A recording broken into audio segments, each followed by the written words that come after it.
Endurance bikes are a fabulous choice for a lot of consumers and a bike fitter's favourite because they tend to actually fit people. The reach measurements are much shorter on endurance bikes compared to race bikes, which means riders are less stretched out. This usually makes the cyclist more comfortable and less prone to injury. Unfortunately, endurance bikes aren't all created equal. James Thomas is a bike fitter with over 20 years of experience, and he's going to rank the big brands' endurance bikes from worst to best. Ribble Endurance SL. Sorry, Ribble, again to call you out on this. Ranked number 10 in our worst endurance bike because it's a perfectly good racing bike. There's nothing endurance orientated about this bike. It's as aggressive as a similarly sized Specialized tarmac. The biggest problem with this is that it's not an endurance bike. It's got a very long reach, a very short stack. As I said, it's a perfectly acceptable racing bike. The problem being that no racers are going to buy it because it's got the word Endurance SL written on it, and anybody wanting an endurance bike is going to end up with racing bike. Sorry, Ribble, you need to rethink the name on this bike. How is it that long? Number 9, the Scott Addict. Touted by Scott as their endurance bike. The Addict has, for a size small, it's got a 54 centimetre top tube and a 387 millimetre reach. For context, the new Specialized Tarmac SL8, which is an aggressive racing bike, it has a 380 millimetre. So the tarmac is 7 millimetres shorter. Scott, what are you doing? It does make up for it with a reasonable spec, but frankly, the whole thing is about a yard too long. Forget it, it's not an endurance bike. Let's compare a Specialized with a Specialized. The Ribble from Specialized. Admittedly, these are not as bad as they once were. I don't particularly like them because of the sort of boingy front end, the suspension systems that they seem to have to use to make up for their inadequacies for materials. But they are geometrically better than they used to be. You're talking short reach figures, but the problem with the suspension system is that it adds a lot of complexity, adds a lot of cost, adds a lot of weight to what would otherwise be a relatively lightweight frame and chassis.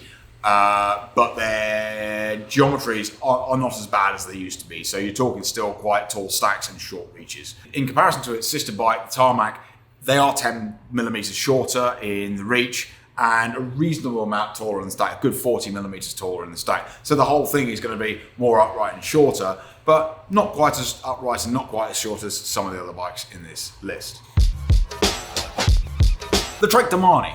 Similarly to the Specialized product, this uses an integrated decoupling system, which adds a lot of weight and complexity and also cost. Both of these bikes are really expensive in comparison to some of their competitors. We suspect no thanks to the suspension systems built into them. The Domani tends to be a little bit better from a fit standpoint, comes in smaller sizes, in smaller increments, and the stack and reach figures tend to be a little bit taller and a little bit shorter. For both of these bikes, when they've had extended use, they need quite a lot of servicing. So the suspension cartridge in front of the Specialized usually needs to be replaced, and that can be relatively expensive. Furthermore, the Domani, because it has bolt-through decouplers at both the front and the rear end of the frame, that usually leads to a creak, so they need to be disassembled, re-greased, and then reassembled. In any bike workshop, that's going to add a layer of complexity and another layer of cost to your servicing bill. Number 6, the Boardman SLR 8.9.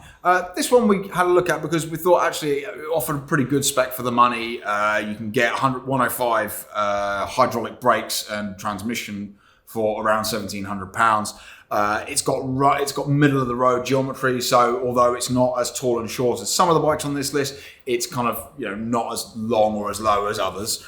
So like I say, middle of the road, but as I said, but it has got a good spec for the money. The bigger problem with it is it doesn't really offer anything below a sort of 52 centimeters. So shorter riders are going to want to steer well clear of this one. In fact, there are a few bikes on this list that really do lack the smaller sizing. Which brings me on to our next bike. The Cannondale Synapse. If you go for the cheapest carbon iteration of this bike, it looks like a reasonable endurance bike. I think it's about £1,700 with Tiagra on it. how do we get to £1,700 bikes with Tiagra on them? Anyway, when you start going up the scale, we're starting to see integrated light fittings on them. We don't really understand what this bike's trying to be. Is it trying to be an endurance bike, or is it trying to be like a glorified commuting bike? Maybe somebody in the comments can tell us. So one for the more budget end of the spectrum, the Triban RC520, which we found to look to be really, really great value for money. Comes with a 105 transmission, you get hydraulic mechanical actuated disc brakes, and it comes in at 900 quid, which frankly, I mean, that's almost half the price of the equivalent Specialized Alley with the same spec, more or less. The Alley, in fairness, does have full-blown hydraulics on it, but you know, frankly, you know, it fits a little bit better than the Alley. The geometry is a little bit better, it's a little bit shorter and a little bit taller. So that one's well worth a look. The Giant Defy. Now, the nice thing about the Defy is that you have the same shape from around £2,000 right the way up to about £12,000. You get a similarly shaped frame and a reasonable spread of specification. It's worth noting that almost all of the bikes in this video share more or less similar geometries. They're all kind of fairly run-of-the-mill in terms of where the stack and where the reach ends up. It's only the two top... Except for the Ribble. It's only the two top bikes that we're going to talk about next that are real outliers geometrically. The Giant, going back to the Giant, it offers a reasonable stack and reach figures, good level of spec, decent level quality carbon frame at £2,500, and is probably well worth a look. The biggest problem with Giant sizing is it doesn't really go much below a 52 centimetre bike, so if you're shorter than 5'9", it ain't going to fit you. The Pinarello X series. Now, we did a video on this a while back about this X3, which, in fairness, it's a pretty heavy bike. It's over 8 kilos, it's 4,500 quid, and that got a fair few comments negative comments.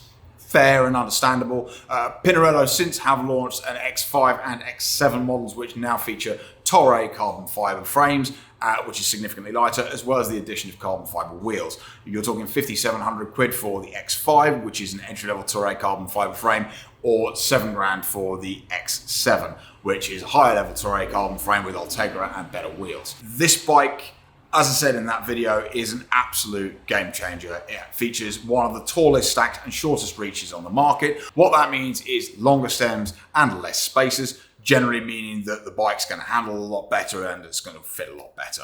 Also, look at it. It looks fantastic. You'd be hard placed to tell the difference between this and a Dogma without putting them side by side. The Pinarello also is particularly good for smaller riders. Offers a run right the way down to like a 341 millimeter reach figure, which is the shortest reach figure of any bike on the market, period. I mean, it's going to suit riders right the way down to sort of 5'3", 5'4". So the bike that tops this list, and it's not really one bike per se, it's an entire range, is Canyon's Endurace. Starting at a price of around £1,500 for a disc brake aluminium frame, you get the same geometry right the way up to the £8,500 CFR model, which features a lighter frame, better cockpit and all this kind of stuff.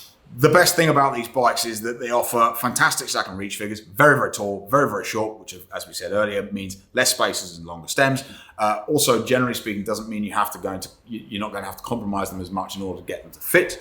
They have also really thought about this bike. The higher end models feature adjustable handlebar widths. Okay, it might not necessarily always be the optimum ride width for the rider, but they are thinking about it. Furthermore, it's one of the very few brands out there that is moving to a 650B wheel for a smaller rider. Smaller riders in particular have real difficulty with off-the-peg bikes, and moving to a smaller wheel size is going to mean that the overall center of gravity is improved, and it's just going to result in a much better fitting, also a more optimally riding bike. They are a direct-to-consumer product, which means you can't buy them in a bike shop, and that does pose some difficulties. Getting the right size, all the more reason to have a fit before you buy it, but also when you need to specify the correct length, the correct size components, that can also be tricky. The Triple Extra Small, for instance, still comes with a 170mm crank, which is going to be too long for almost all riders using that size. So again, well worth coming in for a bike fit before you go about purchasing one of these bikes. One thing that we do, unashamedly plugging my own business here, is that when you're buying a bike like a Pinarello X, we change crank length, handlebar width, and stem length, all inclusive of the price. If you have to buy a Canyon, you're going to be talking at least £500 or £600 to get the thing to spec, whereas with the Pinarello or any bike that you buy from us, we get that free of charge, inclusive of the price. But based on sizing and geometry alone, the Canyon really is a fantastically thought out, really, really well designed product. Do you own a bike on this list? If you do, let us know in the comment section down below and put any questions you have for James there too. Thank you for watching. You can check out James's website in the description down below, and please subscribe to this channel for more.